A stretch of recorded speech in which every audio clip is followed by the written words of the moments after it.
My son's blood type was printed in standard black font on a standard beige hospital form, and it stopped my heart the way nothing in 14 years of surgery ever had. Not the compound fractures, not the ruptured arteries, not the 3 a.m. codes that made your whole body go cold. A blood type on an intake form. That's what undid me.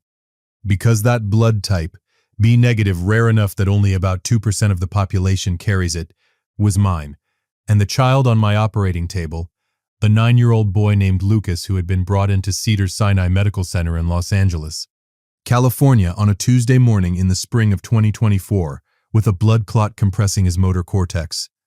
That child could not have that blood type by coincidence. Not with those ears. Not with that jawline. But I'm getting ahead of myself. That's the problem with pain. It rewires the way you tell a story. You want to start at the end because the end is the thing that finally makes sense of everything else. So let me go back. Back to 2015. Back to a parking lot in Pasadena, California, and the night that cost me everything. My name is George Rowland. In 2015, I was 34 years old, a third-year resident finishing my fellowship in pediatric neurosurgery at the Hospital of the Good Samaritan in Los Angeles. I grew up in Riverside, California, 40 miles east of the city, the kind of place that smells like eucalyptus and dry heat in August and never quite makes it into the travel guides. My father, Harold Rowland, drove a delivery truck for 40 years. My mother, Ruth Rowland, worked as a school librarian and made the best chili in San Bernardino County, which I say with no bias whatsoever. I was not wealthy. I was not well connected. I had scholarships, night shifts at a 24-hour diner in Riverside, and a pathological need to prove that a kid from a working-class neighborhood could do something that mattered. Medicine was the answer to a question I'd been asking since I was 12 years old and watched a doctor save my little sister from a burst appendix with about 20 minutes to spare. I decided that night that I wanted to be that person, the one with steady hands when everything else was falling apart. By 2015, I was close. Not finished, but close. I had 16 months left in my residency. My attending physician, Dr. Paul DeGroot, told me I was one of the most technically gifted residents he had supervised in 2 decades. I was not going to tell you that myself, but this story requires you to understand what I had built, because what happened next nearly destroyed every brick of it. Her name was Jennifer Voss. I met Jennifer at a medical conference in Santa Monica in March of 2015. She wasn't a doctor. She was there because her family's pharmaceutical company, Voss Biomedical Group, was a sponsor. She was standing near the registration table with a glass of sparkling water she clearly didn't want, wearing a blue dress that made the Pacific Ocean outside look like it was trying to compete, and arguing quietly on her phone with someone who was obviously losing.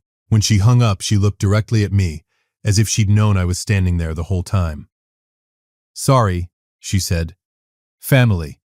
Is that an explanation or a diagnosis?" She laughed, not politely. Actually laughed. Both, probably. Jennifer Voss was 31 years old. She had dark hair cut short around her face, green eyes that were always doing something even when her mouth wasn't, and the kind of laugh that makes a room feel warmer than it actually is. She was funny and perceptive and relentlessly curious about everything. She wanted to know how the brain worked, not from a textbook perspective. She wanted to know what it felt like to hold someone's life in your hands, and whether surgeons actually thought about it or whether the thinking got trained out of you somewhere in year 3. "It never gets trained out," I told her, 3 hours into what had started as a 5-minute conversation. "You just get better at holding it parallel to everything else. Like driving in heavy traffic. You're still aware the cars can kill you. You just don't freeze anymore." She looked at me for a moment. "That's either very reassuring or deeply unsettling." "Yes," I said. She smiled. "I like that answer." We talked until the conference bar closed. I walked her to her car in the parking structure on 3rd Street. She wrote her number on the back of a conference lanyard because neither of us had a pen and it was the only paper available. I still have it somewhere, tucked in the back of a drawer I don't open very often. We started dating slowly, the way you do when both of you are being careful, when you've both been hurt before and learned that fast and careless are nearly synonyms. By June of 2015, we weren't slow anymore.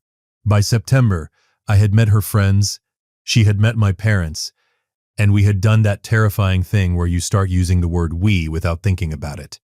Her family was a different story. Jennifer's father, Walter Voss, had died 4 years earlier. Cardiac arrest, sudden, devastating. He had built Voss Biomedical from a regional distributor into a mid-sized pharmaceutical company with national reach. After his death, the company passed to the family trust, managed by Jennifer's older brother, Garrett Voss. And the entire Voss family orbit, its social calendar, its business decisions, its opinion of every person who entered or exited Jennifer's life, was controlled entirely by one woman, Margaret Voss, Jennifer's mother. The first time I met Margaret, we were at the family home in San Marino, a Spanish colonial revival that sat at the end of a long driveway, lined with sculpted hedges and quiet, expensive indifference. Margaret Voss was 62 years old, and she moved through that house the way a judge moves through a courtroom. Like every space belonged to her by decree rather than circumstance.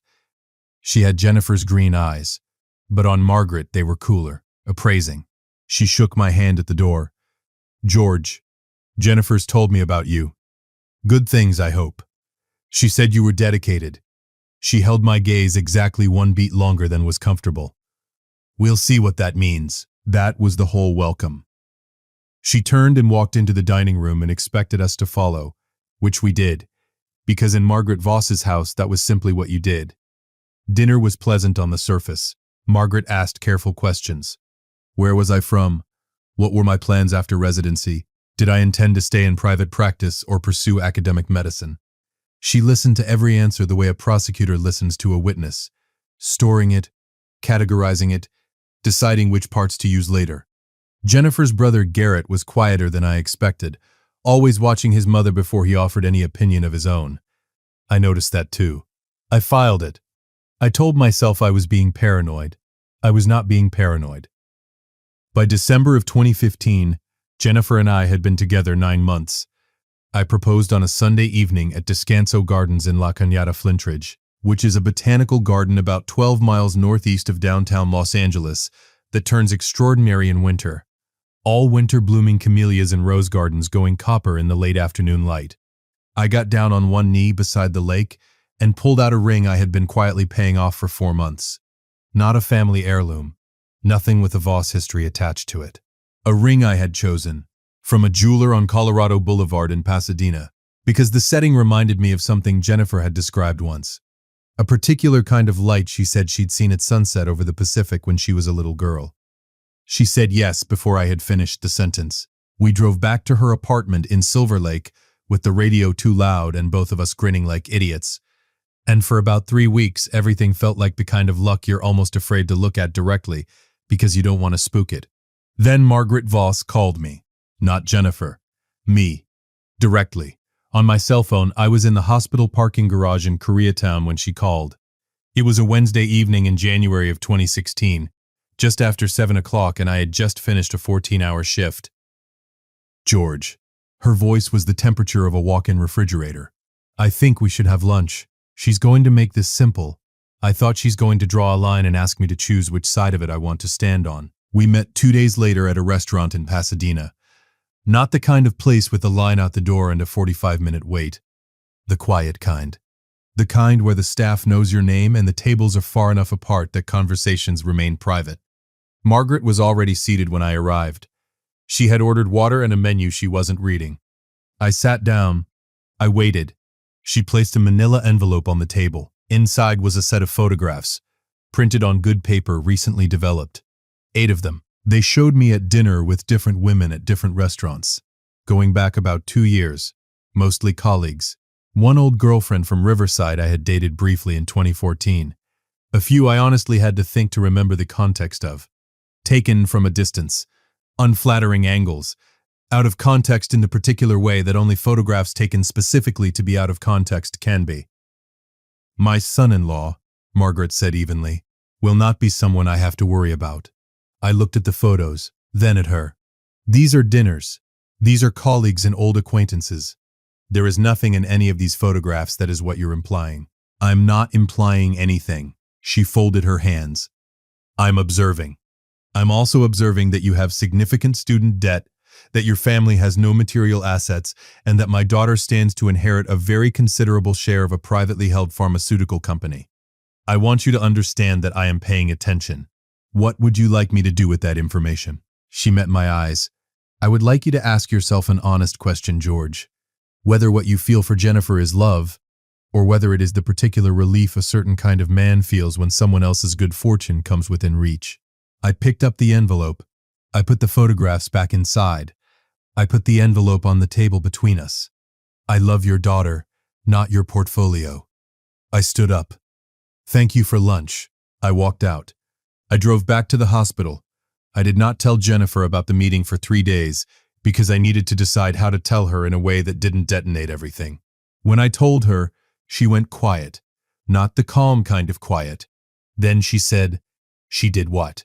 She obtained my old photograph, presented them as evidence of, I don't know, a pattern. George. She pressed her fingers to her forehead. I'm going to talk to her.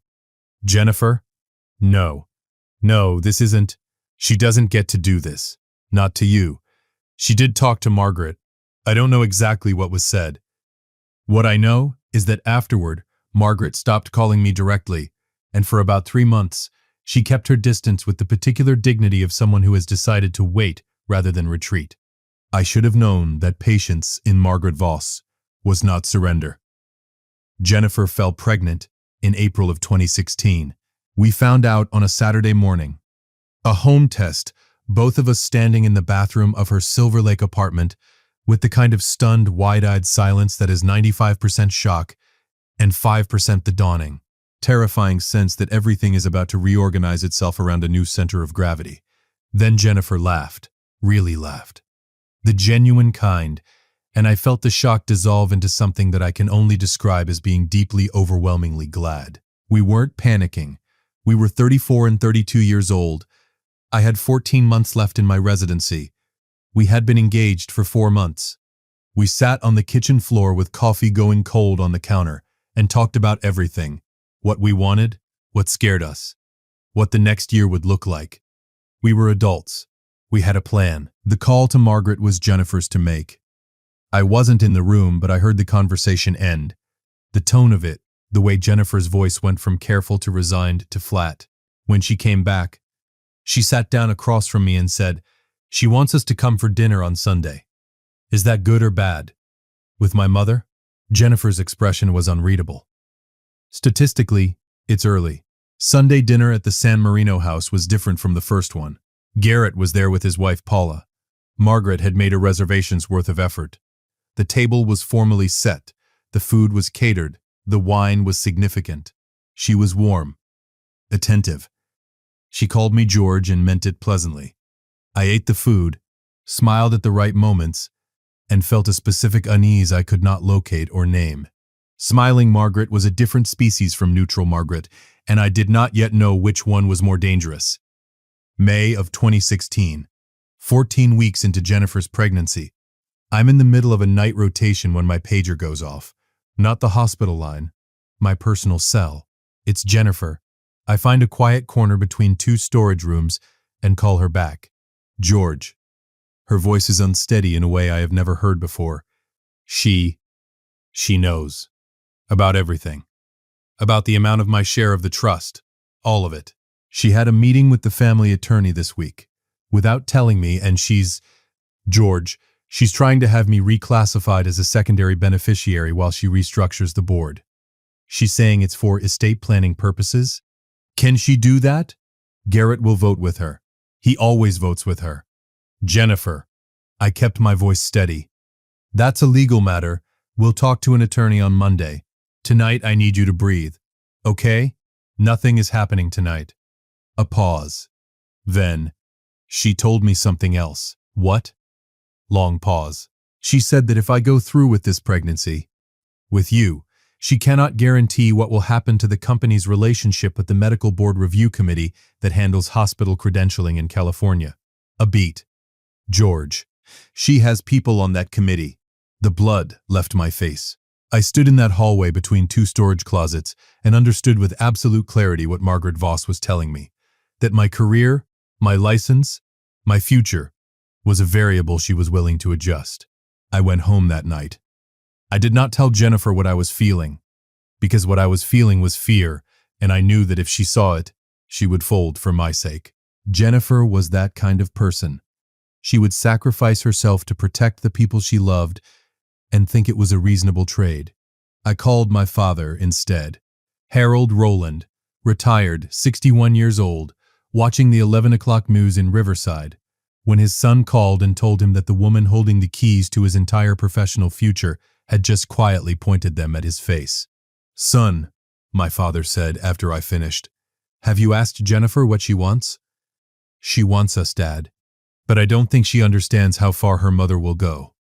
"Then you need to make sure she understands, and then you need to trust what she decides." 3 weeks later, in early June of 2016, Jennifer and I met Margaret one final time. I asked for the meeting. I called Margaret directly and told her I wanted to talk.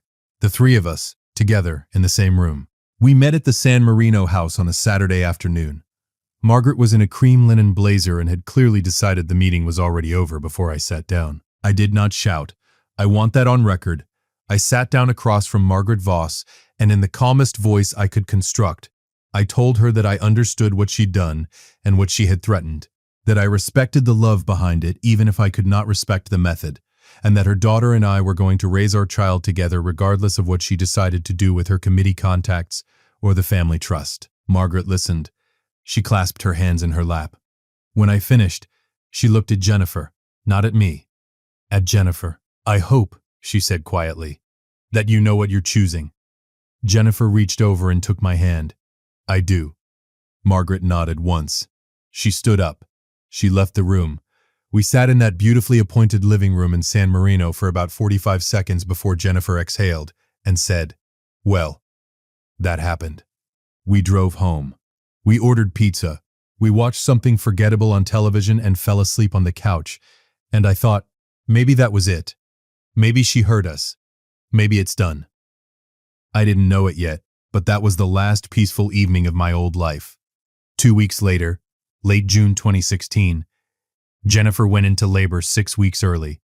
I was in surgery, 22 floors above the labor and delivery ward, performing a procedure on a 7-year-old boy from Glendale with a brainstem cavernoma, when one of the nurses stepped into the OR and said my name. I cannot leave mid-procedure. Any surgeon knows that. The child on my table did not have the option of being someone else's emergency while I ran downstairs. I finished. I handed off. I scrubbed out. 41 minutes. That is how long it took. I took the elevator to the labor and delivery floor and walked toward the nurse's station at a pace that is technically not running in a hospital, but functionally, physically, nearly running. A nurse I didn't recognize looked up. Then she looked away. That's when I knew. A doctor I had never seen before, young, uncomfortable in the way residents are uncomfortable when they're about to deliver news they haven't delivered many times yet, came toward me with his hands clasped in front of him. "Mr. Rowland, Dr. Rowland." I did not know why I said that. It came out automatically. "Dr. Rowland." He cleared his throat. I'm deeply sorry to tell you this. Miss Voss experienced a severe placental abruption. We did everything we could. She didn't survive." The corridor went quiet in a specific way, not silent. The background hospital noise continued. Call bells, distant monitors, a cart wheeling somewhere. But the words landed inside a bubble of total stillness. "The baby," I said. "The infant was delivered via emergency cesarean." He paused. "He was very premature, Dr. Rowland, 34 weeks, and the abruption had compromised his oxygen supply.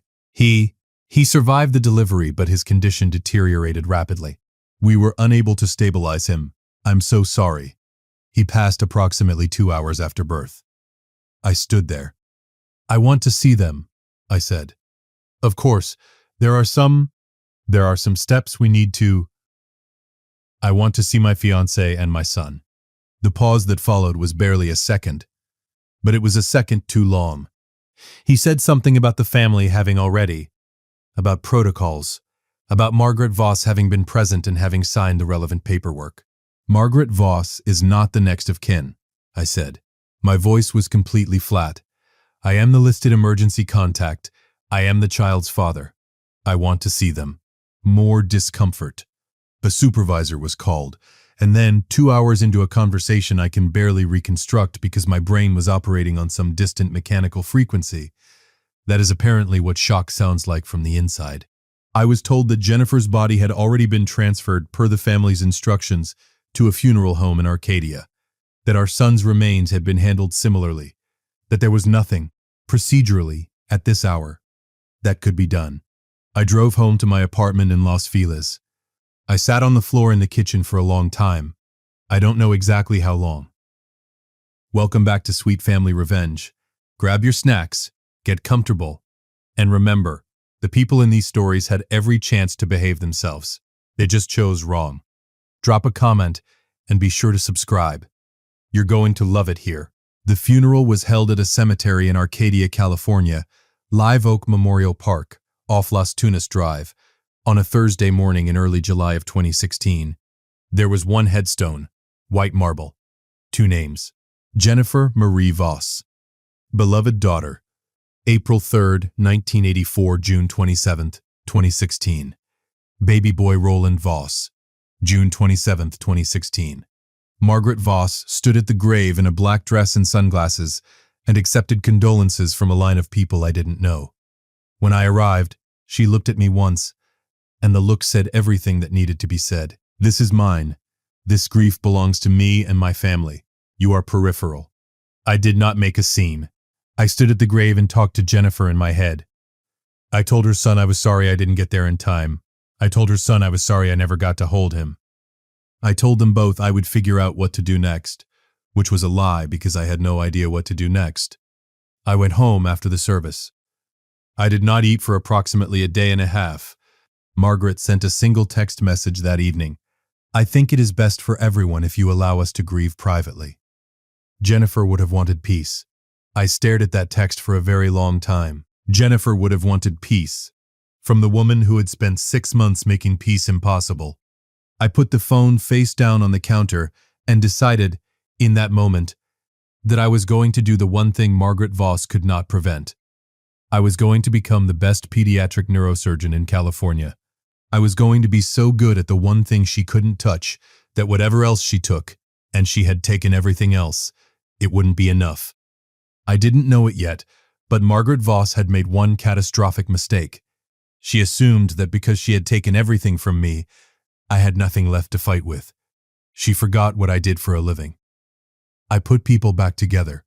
Grief, in my experience, does not go away. People will tell you it does. They mean well. They've either been lucky enough not to test the theory, or they've confused going away with becoming something you can carry without dropping. I didn't go away from my grief. I went deeper into it and built something on the other side. By the fall of 2016, 3 months after that cemetery in Arcadia, I was back in the hospital.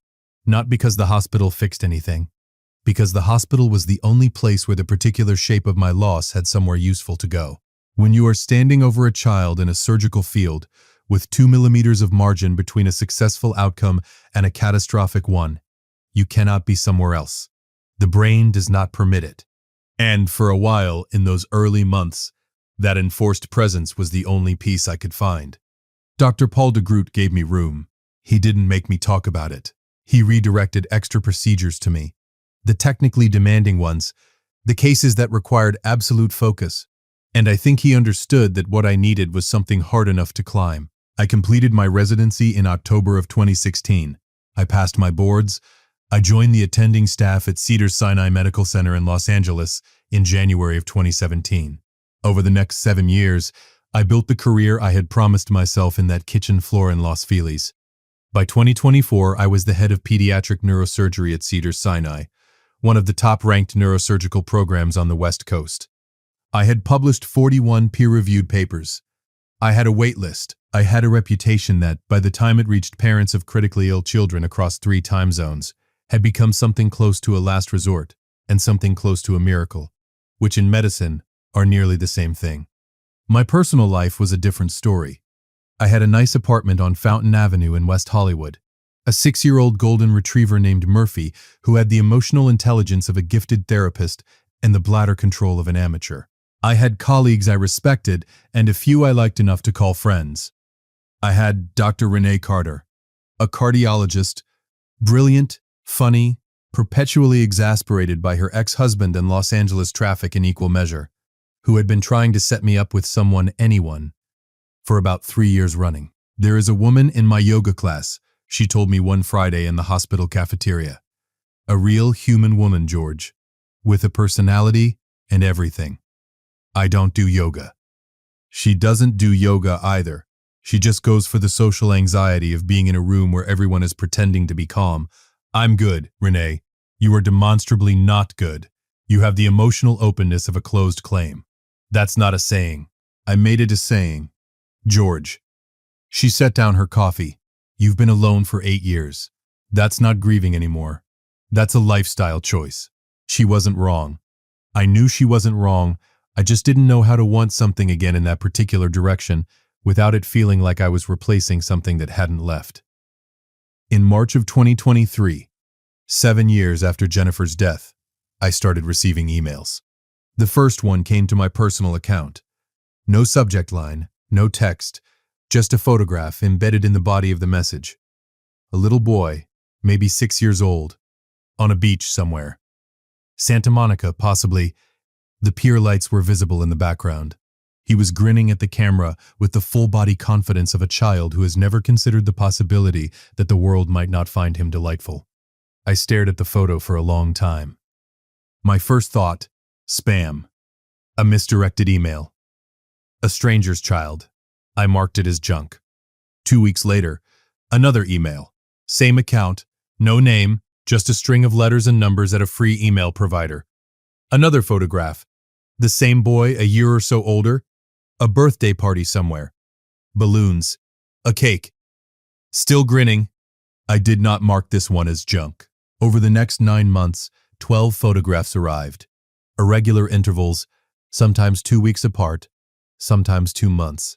Always the same child, growing slightly older with each image. No message. No name. No context. Just the boy. I told myself it was coincidence. I told myself someone had the wrong email address and hadn't noticed yet. I told myself a lot of things and believed none of them. I reported the emails to the hospital's cybersecurity coordinator, a methodical man named Dave Pruitt, who took data breaches with the intensity of someone personally offended by unauthorized access. Dave traced the email account through 2 proxy servers and came back with nothing actionable. Whoever's sending these, he said, doesn't want to be found. But they keep sending. Yeah. He looked at the photos on my screen. They definitely want to be seen. The photographs stopped in December of 2023. Just stopped. No final message. No explanation.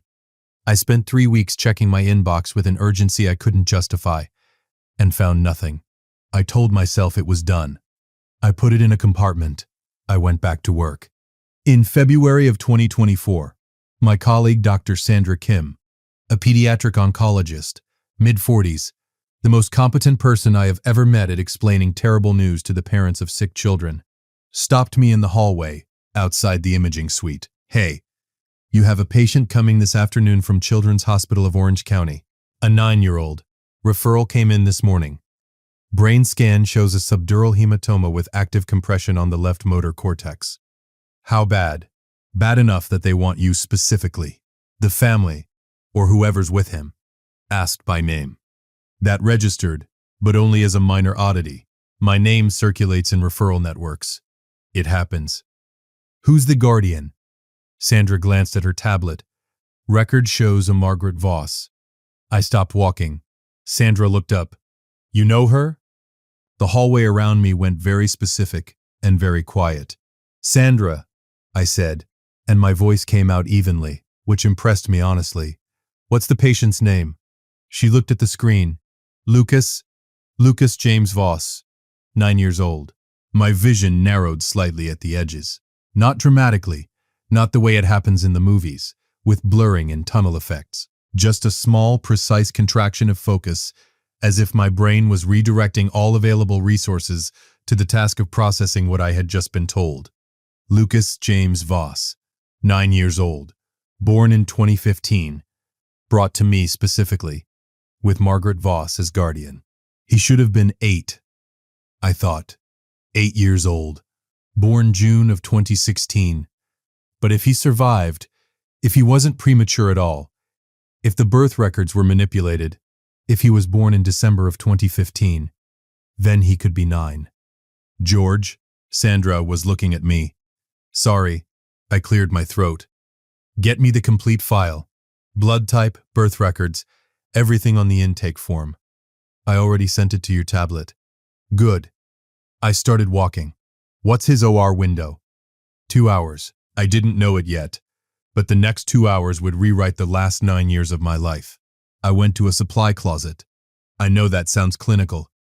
I went to a supply closet on the 3rd floor, closed the door, turned the light on, and stood there for 60 seconds with my hands pressed flat against the metal shelf in front of me. Lucas James Voss, 9 years old. Blood type B negative. I had looked it up on my tablet the moment Sandra walked away. B negative. 2% of the population. The exact blood type I had confirmed in my own records 100 times over the years, without ever quite being able to let go of why I kept checking. I could be wrong. I had been wrong about things before. I was a scientist. I understood the difference between correlation and causation, between a pattern that means something and a pattern that your grief has manufactured, because it needs somewhere to go. But I also knew those ears. In the photograph on my tablet, the intake photo from the ER, I could see the boy's profile as they positioned him for imaging. And the ears, the shape of them, the way the helix curved, those were my father's ears. Harold Rowland's ears, the ears I had grown up seeing across a kitchen table in Riverside. I straightened up. I washed my hands. I went to the OR. I am a surgeon. Whatever was happening, whatever this meant, there was a child who needed surgery. The rest of it could wait 60 minutes. The procedure was precise and without complication. The subdural hematoma was accessible via a burr hole approach. I chose a minimally invasive technique that I had been refining for 3 years, and the clot was evacuated cleanly without damage to the surrounding cortical tissue. I monitored his motor-evoked potentials throughout. They held. When I closed and stepped back from the table, my resident, Dr. James Whitfield, said, "That was clean. Let's hope it stays that way." I stripped my gloves. "I'll do the family consult." I walked into the surgical waiting area, and Margaret Voss was already standing. She was 71 years old. 8 years had moved through her carefully. Her hair was fully white now, and there were new lines around her mouth. But she carried herself with the same self-possession I remembered from that dining room in San Marino. She was wearing a gray blazer and holding a cup of coffee she hadn't drunk. She saw me. Something crossed her face. Not guilt, not quite fear, something more complex than either. The expression of a person who has been expecting a specific reckoning and is now calculating whether the moment has arrived. "Dr. Rowland," she said. "Mrs. Voss."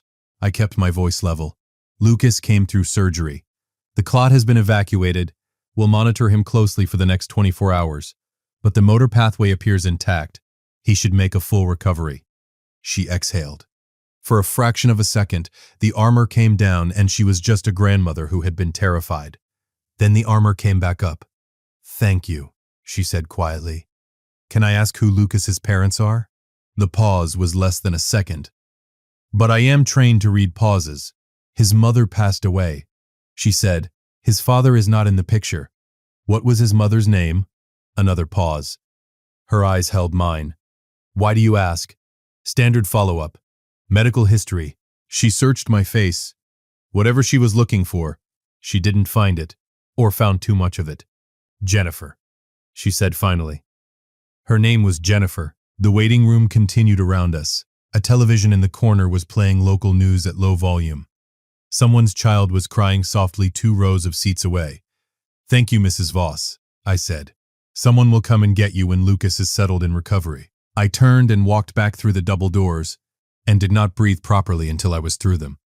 I called Dave Pruitt from a conference room on the 6th floor. "I need you to do something for me," I said. "Off the clock." Define off the clock. "I need you to pull the original death record for Jennifer Marie Voss, date of death, June 27, 2016, Los Angeles County, and a companion infant mortality record for the same date, same surname. Can you access those?" "Public records? Yes. What am I looking for?" Anomalies. Anything that doesn't line up. The hospital of record, the attending physician's name, the certifying official. Run all of them. How fast do you need this? Yesterday, Dave. He called me back in 2 hours. I was sitting in my office on the 4th floor, not working on anything useful. George. His voice had a specific quality I hadn't heard before. Careful, measured, like someone approaching something that might be unstable. The attending physician named on Jennifer Voss's death certificate, a Dr. Philip Henning. He's not in the California Medical Board's licensing database. No active license, no record of disciplinary action, because there's no record of the license to begin with.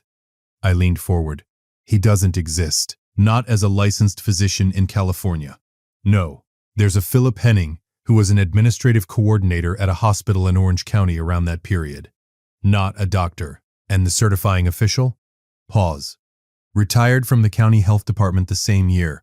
Pension funded through, here's the interesting part, a philanthropic endowment administered by the Voss Family Foundation. I sat very still. Dave, I said.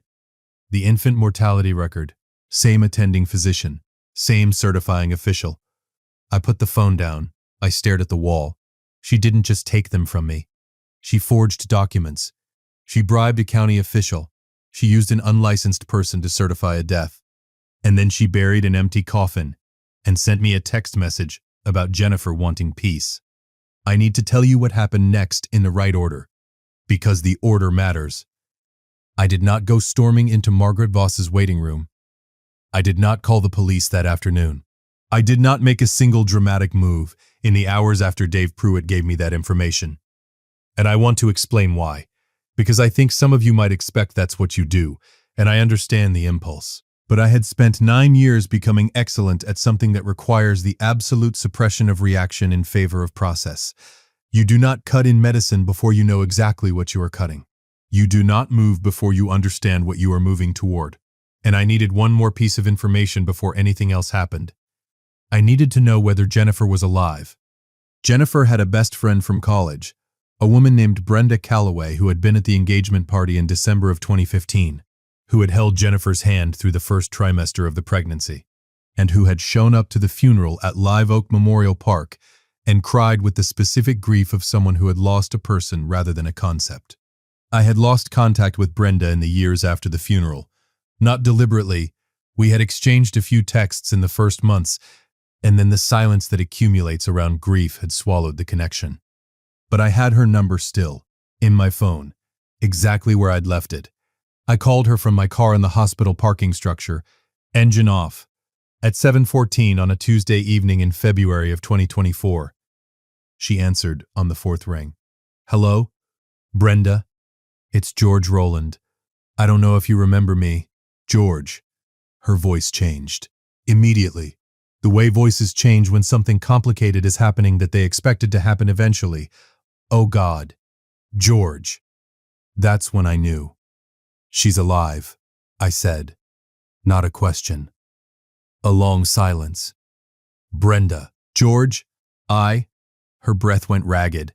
I didn't know for years. I swear to you, I didn't know. I cried at that funeral. I cried real tears. I thought she was dead too. When did you find out? 3 years ago. She called me. From, I don't know where from.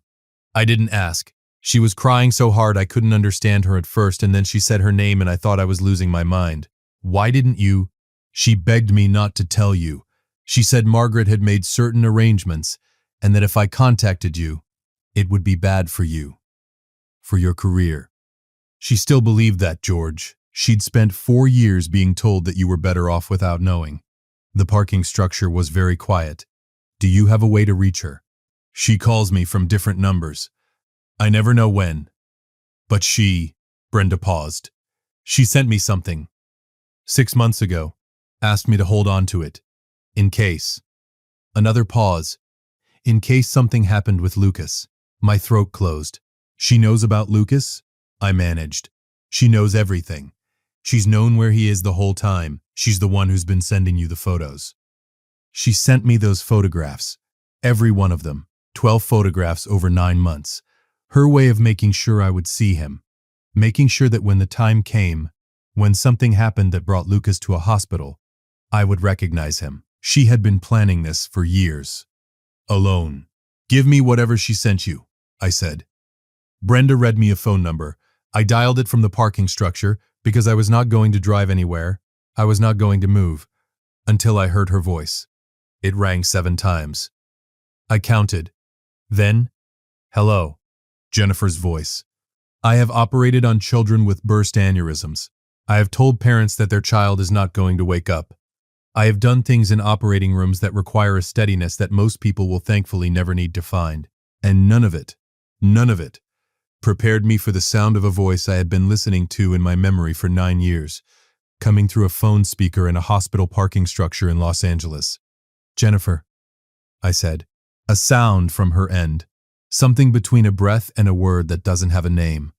"George." Her voice was steadier than I expected. She had been rehearsing this, I realized. She had been ready for this moment in ways I wasn't. Is Lucas. He's out of surgery. He's going to be okay." The sound she made then was the most honest sound I have heard in my life. She told me everything. Not in one conversation, in 4, spread over 3 evenings while Lucas recovered in the pediatric neurology unit at Cedars-Sinai, and Margaret Voss sat vigil in the family waiting room. 1 floor below, unaware that the woman she had buried was speaking to the man she had tried to erase. Jennifer was living in Sacramento. She had been there for 6 years. Before that, she had moved twice, once to Portland, once briefly to Albuquerque. The geography of a person who was trying to be small enough that a powerful family in a city they owned couldn't locate her easily. Here is what Margaret Voss did.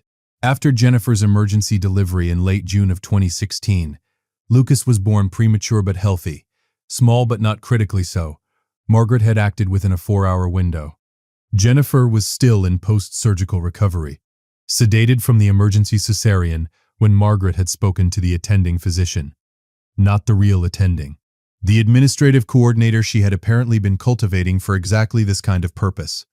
A man with a medical title he had no license to claim and a significant need for money that the Voss Foundation was well positioned to address. The death certificates were signed. 2 of them. The county official, a man 3 months from retirement, with a pension that had recently begun to worry him, affixed his seal. By the time Jennifer woke up from sedation in a private room with no window, she was legally dead. Margaret had sat beside her bed. Jennifer. Her voice, Jennifer told me, was not the cold boardroom voice. It was something Jennifer had almost never heard before. Soft. Close to genuine. "I have done something that you are going to be angry about, but I need you to listen to what I am going to tell you before you say anything." She told her that George had come to the hospital, that he had been present, briefly, in the corridor outside the delivery ward, and that when he was told about the complications he had said something. Margaret said he had said, "I can't do this. Not now. Not like this." And that he had left the hospital and not returned. She told Jennifer that the baby had been safely delivered, healthy, small, but healthy, and that she, Margaret, had ensured arrangements were made that would protect the child from the unstable situation his parents' relationship had become. She told Jennifer that the death certificates were for Jennifer's protection, that George, as a licensed physician, had certain legal rights that could become complicated, that this was temporary, only temporary, while things were sorted out properly, that Jennifer could disappear for a while, heal, and then they would figure out the right way to approach things. Jennifer, sedated and in shock and having just been told the man she loved had walked out of a hospital corridor while she was in surgery, Jennifer believed her. "She told me you left," Jennifer said to me, on the phone, her voice very quiet. She described it in enough detail that I didn't think she could have made it up.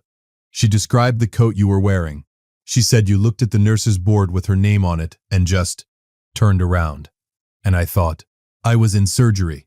My voice cracked on the last word, and I didn't try to prevent it. "Jennifer, I was in the OR. I got there 41 minutes after you delivered. I demanded to see you both. They told me you were already gone." "I know," she said. "I know that now. I didn't know it for 2 years. 2 years. Jennifer spent 2 years in relative isolation, first at a family property in Rancho Mirage, then at a rented house in Portland, believing that I had seen her name on a hospital board and walked away, that the relationship had not survived the weight of real difficulty. Lucas was raised for those 2 years by a nanny Margaret had hired, a kind, steady woman from Fresno named Gloria Navarro, who had no idea about the circumstances and simply cared for a small boy the way she'd cared for children her whole professional life. Jennifer saw him on weekends. She was his Aunt Ellie. She told me that in a voice that cracked down the middle. Then, 2 years after the birth, in June of 2018, Jennifer found the records. She was at the San Marino house for a scheduled visit with Lucas and had gone into Walter Voss's old study looking for a book. In the bottom drawer of the desk, the locked drawer which she had found the key to in a box of her father's things, she found a folder. Inside the folder were the falsified death certificates, her own and her son's, and a handwritten receipt in Margaret's handwriting for a payment of $40,000 to a Philip Henning. Jennifer photographed everything on her phone in that study. Then she walked out of the house, strapped Lucas into his car seat, drove to Brenda Calloway's house in Culver City, and sat on Brenda's kitchen floor and shook for approximately 2 hours. Then she tried to reach me. She called the hospital. My name, by then, was not difficult to find. I was on the Cedars-Sinai website, the pediatric neurosurgery department page, complete with a biographical note and a contact email. She emailed. She called the department line. She sent a letter to the hospital address. None of it reached me. It took another year before she realized that the emails were being blocked. The hospital contact form routed to a general intake system, and at some point someone, or something, was filtering my name out of the results. The letter was never delivered to the department. It took 2 more years before she accepted that she was not going to reach me through any channel that Margaret Voss could monitor or influence. So she made a different plan. She sent the photographs. From an untraceable account, she sent them to my personal email, the address Brenda still had from years ago. She sent 12 photographs over 9 months. She stopped when Brenda told her it might be frightening me rather than preparing me. She waited. She knew Margaret's health had been declining. She knew that if anything happened to Lucas, any medical emergency that required a specialist, Margaret would, out of love for the boy, seek out the best available option. And Jennifer knew my name. She knew my reputation. She had been waiting for me to walk into a room where her son was. I want to take a moment here to be clear about something. I was angry.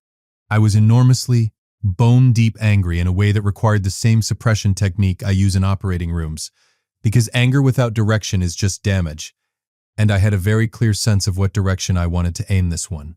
But I also want to tell you something I did not expect. I was angry at the right person, not at Jennifer, who had been manipulated while sedated and in shock and was 22 weeks into her first postpartum recovery. Not at Brenda, who had kept a secret she'd been asked to keep by someone she thought she was protecting. Not even at Garrett Voss, who I would later learn had been told a carefully edited version of events and had not known the full extent of what his mother had done. I was angry at Margaret Voss. Cleanly, specifically, and entirely. And I had something she had never expected me to have. I had 9 years of documentation. Here is the thing about forged death certificates in California. Under California Penal Code Section 115, filing a false or forged instrument with a public office is a felony. Under Health and Safety Code Section 103.800, falsifying vital records, birth records, death records, certificates of fetal death, carries criminal penalties including imprisonment. The involvement of a county official in the falsification adds charges under Government Code Section 1090 concerning conflicts of interest in public office. The payment to Philip Henning constitutes bribery of a public official and conspiracy to file false instruments. These are not minor administrative issues. These are the kind of charges that, presented to a district attorney with the right documentation, open a criminal investigation. I know this because after I spoke to Jennifer the second time, the night of Lucas's second day in recovery, I called an attorney. Her name is Karen Aldridge. She is a civil and criminal litigator based in Westwood, Los Angeles, who has spent 22 years practicing family law and civil fraud litigation. Renee Carter's ex-husband had used her in their divorce and lost badly, which is how Renee knew to recommend her. I met with Karen at her office on Wilshire Boulevard at 9 o'clock on a Thursday morning. I brought the documentation Dave Pruitt had compiled. I brought the photographs Jennifer had taken in her father's study, which Jennifer had emailed to me the night before, along with scans of every document in the folder. I brought a written account of everything. Karen read for 40 minutes without speaking. Then she looked up. "George," she said, "I want you to understand something before we discuss next steps." "Go ahead." "What Margaret Voss did constitutes multiple serious felonies under California law. We have the documentation to support a criminal referral to the Los Angeles County District Attorney's Office. We also have grounds for a civil action for fraud, intentional infliction of emotional distress, and deprivation of parental rights." She set the folder down. "But I want you to think carefully about what you want, because once this starts, it does not stop." "I know what I want," I said. "I want my son." Karen nodded once. "Then let's talk about how we get him." The first thing we did was file an emergency petition for paternity establishment and custody modification in Los Angeles Superior Court. Under California Family Code, a biological parent who has been fraudulently denied contact with a child has legal grounds for emergency relief when the circumstances can be documented. We had documentation. The petition was filed on a Friday. The second thing we did was contact the Los Angeles County District Attorney's Office with a referral package, the falsified death certificates, the evidence of payment to Philip Henning, the documented connection between the certifying official's retirement funding and the Voss Family Foundation. Dave Pruitt, bless him, had been thorough. The third thing, and this is the one I want to tell you about in detail because it matters, was that I went to see Margaret Voss. Not to yell, not to make a speech, not because I had anything to prove in that room. I went because there was a 9-year-old boy upstairs who was going to find out, very soon, that the world he understood was not the world that was. And I wanted Margaret to understand, before that happened, that she had a choice about how it happened, that she could make it easier for Lucas, or harder, and that the path she chose would determine how I characterized her role in this, going forward, to her grandson. I found her in the family waiting room on the 3rd floor. She was alone. Garrett and Paula had been and gone. She was reading something on her phone and set it face down when I walked in, which meant she had been watching the door. I sat down across from her. For a long moment, neither of us spoke. "How much do you know?" she said finally. "All of it." She absorbed that. Her face did not crumble.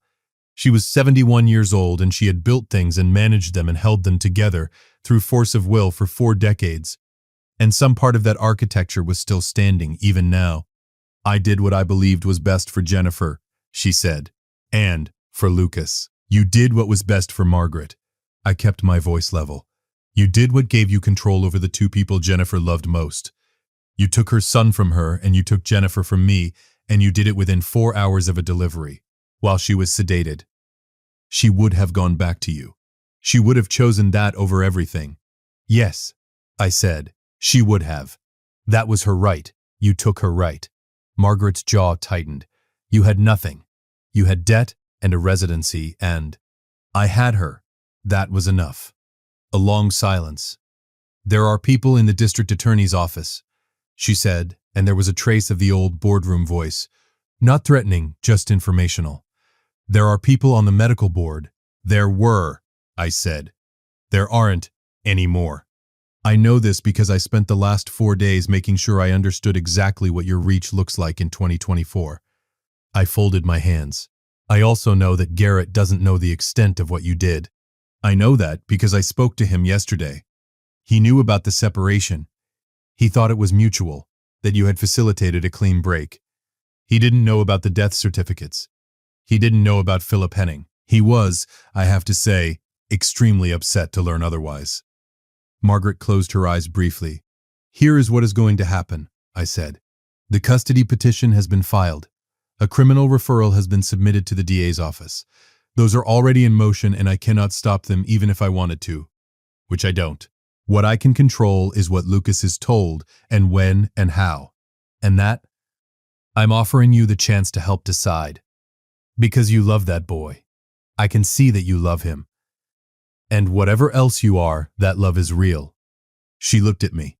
For the first time in the years I had known Margaret Voss, this woman who had been composed and calculating and controlled in every interaction we had ever had. She looked old. Not frail. Just old. The weight of 9 years of maintenance pressing visibly through the armor. "What do you want from me?" she said. "I want you to tell him the truth, with me present and with Jennifer on video call. I want him to hear it from you before any court proceeding or legal process makes it ugly. I want you to give him the best version of a terrible thing. And in return, I will tell Karen Aldridge that Lucas's relationship with you is something we are committed to preserving. That whatever happens legally, we are not seeking to remove you from his life. You do that. He loves you." I looked at her steadily. "That's not nothing. I know what it's like to lose someone. I'm not going to do that to my son." The waiting room hummed around us, the same television on the same wall, same local news. Margaret Voss looked at her hands for a very long time. Then she said, "When?" We told Lucas on a Saturday morning. He had been moved from the pediatric neuro unit to a regular recovery room. Good color, tracking well. The slight headache that follows a procedure like his resolving as the swelling reduced. He was sitting up in bed watching something on a hospital-provided iPad when Margaret and I came in together, which made him look up immediately, because I don't think he had seen Margaret uncertain about anything before, and she was very slightly uncertain now. Jennifer was on video call on my phone. I set it on the bedside table propped against the water pitcher so Lucas could see her. He looked at the screen. "Who is that?" "My name is Jennifer," she said. Her voice was carefully steady. "Hi, Lucas." He studied her. 9-year-old boys are perceptive in ways that adults consistently underestimate. "Why are you crying?" "Because I'm happy to see you." She smiled through it. "I've been waiting to talk to you for a long time." Lucas looked at his grandmother. "Grandma? What's happening?" Margaret sat down on the edge of the chair beside his bed. This was the hardest thing she had done in 71 years, and I think she knew it. And I think she did it with more grace than I expected. "Sweetheart," she said, "I need to tell you something true, and I need you to listen to all of it before you say anything, okay? Because some of it is going to be confusing and some of it is going to make you sad, but all of it ends with you being loved. Do you understand?" Lucas put the iPad down. He nodded. Margaret told him the truth. Not every detail. He was 9. Not a deposition, but the bones of it, in plain language, without excuse. She had made a decision when he was born. That hurt some people. His mother, Jennifer, was alive. His father, Dr. George Rowland, was the man standing at the foot of the bed. They had not been part of his life because of a mistake she had made. And that mistake was hers. And she was sorry. Lucas did not speak for a while after she finished. Then he looked at the phone screen. At Jennifer, "You're my mom?" "Yes, baby." He looked at me. "And you're my dad?" "Yes." My voice came out rough at the edges, and I didn't smooth it. "I am." He was quiet again, processing. The monitors beeped their steady rhythm. Outside in the corridor, someone was laughing at something. "Did you want me?" he said. The question was directed at both of us, at the phone and at the foot of the bed, with the precise, uncluttered directness of a child who doesn't yet know that some questions are supposed to be softened. "More than anything," Jennifer said. "Every single day," I said. Lucas looked down at his hands. His left hand was healing. The IV site was covered with a small bandage, and he'd been picking at the medical tape in the way kids do. He picked at it now. Then he stopped. "I'm not sure how I feel," he said. "That's okay," I told him. "You don't have to know how you feel yet. You have time." He looked up. "Are you going to stay? Are you going to be around?" "I'm not going anywhere." He looked at Margaret. She looked back at him, and her expression was something I will not describe in detail because it belonged to her and to him, not to this story. She reached out and took his hand. He let her. The legal proceedings moved with the weight and efficiency of a case where the documentation leaves very little room for argument. The Los Angeles County District Attorney's Office opened a criminal investigation into the falsification of vital records. Philip Henning reached in Nevada, where he had relocated after leaving California in 2017, agreed to cooperate in exchange for reduced charges. He identified Margaret Voss as the person who had directed and funded the scheme. The retired county official, similarly, provided a statement. Margaret Voss was charged in April of 2024 with filing false instruments, conspiracy, and obstruction of parental rights under California law. Her attorney negotiated. Margaret was 71 years old, had no prior criminal record, and the prosecution was balanced against the complexity of a trial that would require Lucas to eventually understand exactly what had happened to his family. Karen Aldridge, operating in conjunction with the DA, negotiated a resolution, a guilty plea to 2 felony counts, a suspended sentence given Margaret's age and health, 5 years of supervised probation, a substantial financial restitution order, and the permanent vacation of both falsified death certificates from the public record. Jennifer Marie Voss was, officially and finally, alive. The civil litigation ran concurrently. Margaret, on Karen's advice, did not contest the paternity establishment or the custody arrangement. It was agreed that Lucas would live with me in Los Angeles.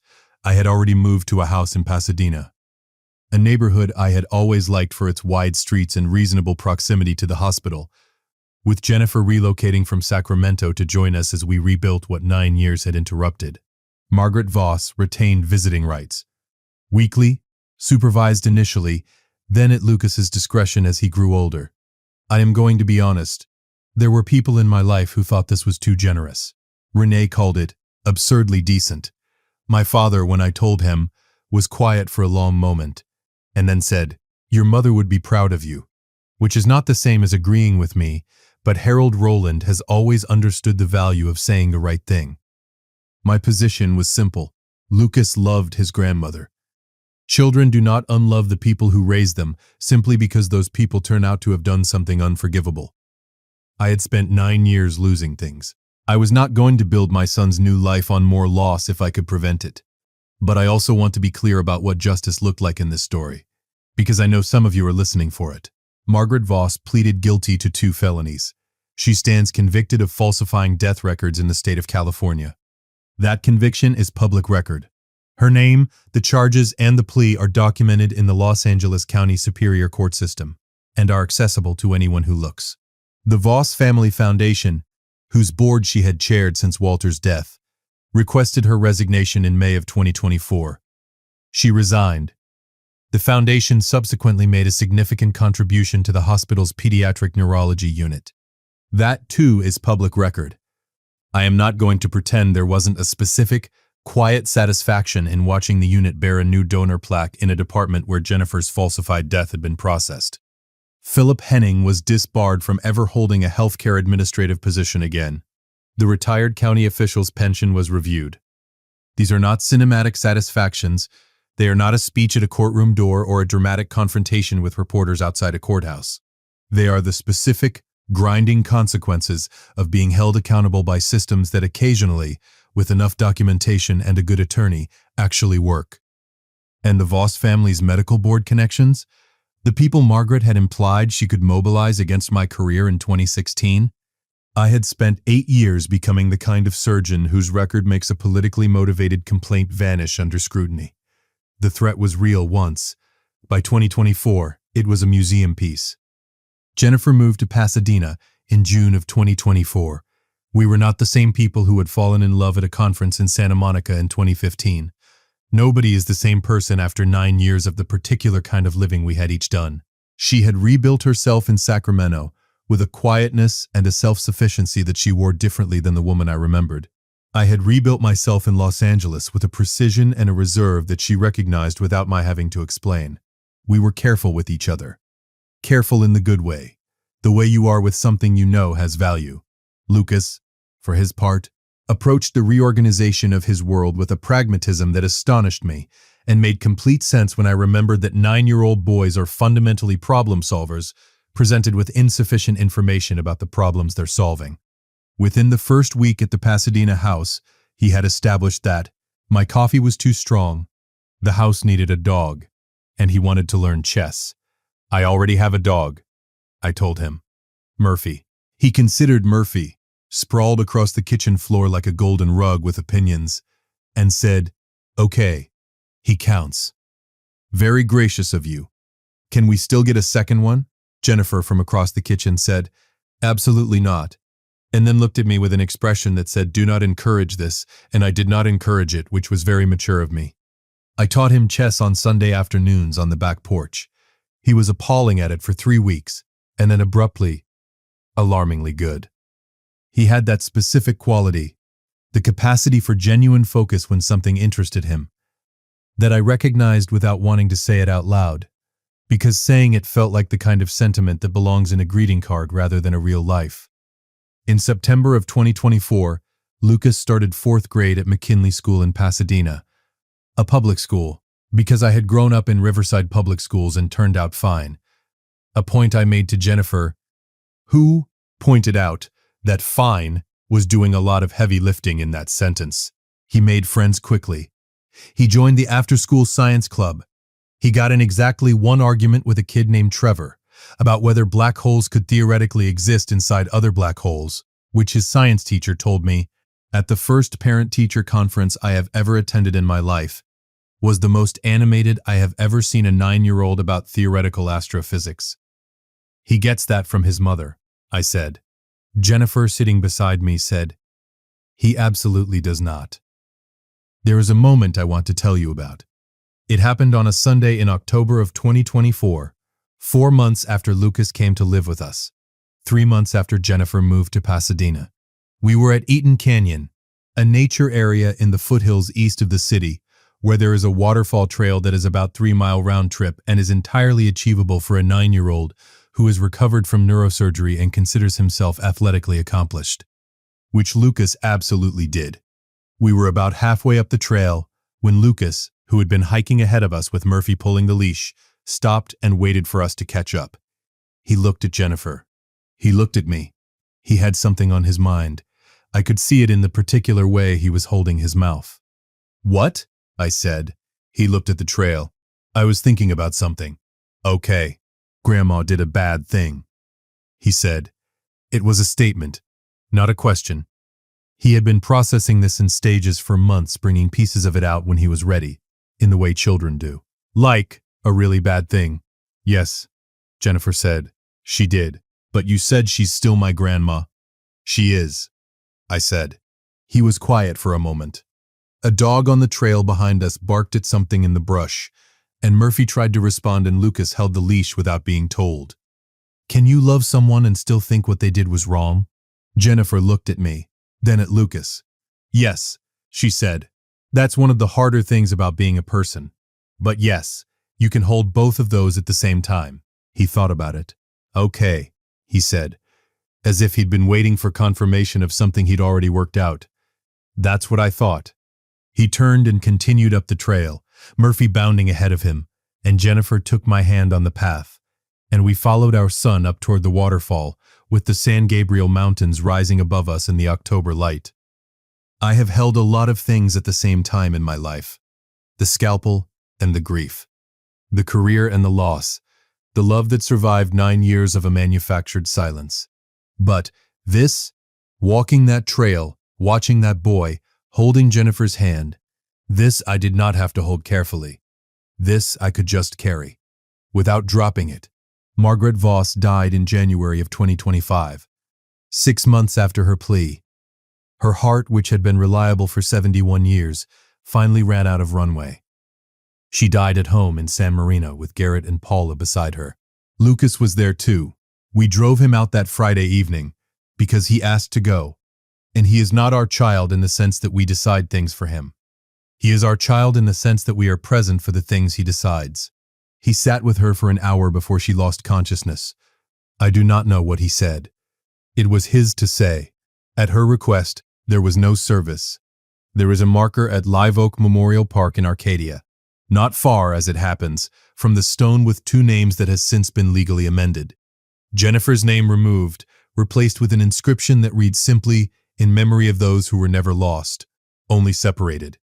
That was Jennifer's idea. I thought it was right. Garrett Voss called me in February of 2025. We had spoken several times since April of 2024, navigating the family trust restructuring that the criminal proceedings had necessitated. Those were business conversations. This was different. George, he said, I owe you something. You don't. I knew something was wrong. In 2016, I knew my mother had done something. I didn't know the extent of it, but I didn't ask either. That's on me. He paused. I wanted you to know I know that. I thought about that for a moment. How's Paula? Good. She's good. Garrett Jr. is 12 now. Thinks he's 16. Lucas thinks he's 14. It must be contagious. He laughed. The first genuine laugh I had heard from Garrett Voss. Bring him to a Dodger game sometime, Garrett said. I've got season tickets. He'll take you up on that. Consider yourself warned. I want to tell you the last thing that happened. The thing I think about when I'm in the car, between the hospital and the house in Pasadena, and the city is doing that thing it does at dusk, in California, where everything turns amber and even the freeway looks like something someone painted with good intentions. It was a Sunday morning in March of 2025. Lucas was 10 by then. He had been with us for 9 months, long enough for the house to feel like it had always been arranged around him, which is the particular magic of children, and also their particular audacity. He came downstairs at 7:30 in the morning, too early for a Sunday, not early enough for a surgeon, and found me in the kitchen with coffee I had made correctly. Thank you. And sat down across from me with the focused expression that meant he had been thinking about something since he woke up. Dad, he said. That word, 9 months in, and it still did something to my chest. I kept my face normal. Yeah. In surgery, he said. When you're operating on someone's brain, can you tell what they're like? Like as a person? I considered the question seriously, because he asked it seriously. No. The brain is remarkable, but it doesn't work like that. You can see the function, which areas light up, which pathways are intact, but the personality, the memories, the self, that's not visible on a table. He nodded. But you still try to save it. Always. He was quiet for a moment. Murphy came in from the hallway and settled under the table with the authority of someone who has been in this kitchen longer than anyone and intends everyone to remember it. I want to be a doctor, Lucas said. I think. I looked at him. Yeah? Or a pilot, he considered. One of those. Big gap between those two. I know. He reached down to scratch Murphy's ear. I'll figure it out. Jennifer came downstairs 20 minutes later, found us both at the table with coffee, mine real, his technically hot chocolate with aspirations, and looked between us with the expression she gets when she can tell something was said that she missed and is deciding whether to ask. What? She said. He's going to be a doctor, I said. Or a pilot, Lucas said. Jennifer sat down, wrapped her hands around her mug, and looked at the two of us across the kitchen table on a Sunday morning in March in Pasadena, California. Outside, the magnolias were doing something beautiful on the parkway.